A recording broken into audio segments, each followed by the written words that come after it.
Kung may screen door din kayo, safety nyo na kasi ang talas niya eh.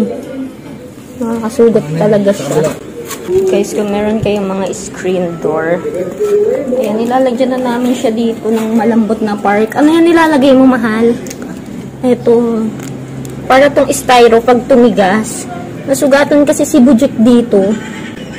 Delikado kasi pag may mga bata. Sinabi ko na yan kay Bujek na lagyan na namin to dati. Kaya lang, ayun lang siya nasugatan. Kaya ayun lang namin siya lalagyan. Tingnan niya yung sugat niya. Ayan o. Natuklap lang naman. Buti na lang hindi malala. Kaya sabi ko sa kanya, lagyan na namin kasi pag may pumupunta dito sa amin mga bata, delikado siya. Kapalan mo na, mahal. Ayan, ganito yung nilagay namin. Buti may ganito pa kami.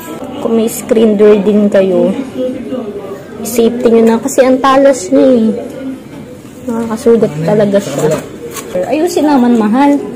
Ang jongit ng pagkakakabit mo. Mahirap Ayan guys, hindi lang maganda yung pagkakalagay namin. Pero pag natuyo ho yan, magiging parang foam yan or parang styro yung style niya.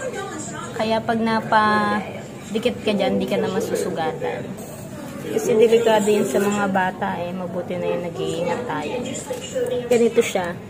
Wala kayong ganito, ano na lang kayo, yung malambot na pwede nyong ilagay din sa screen door nyo.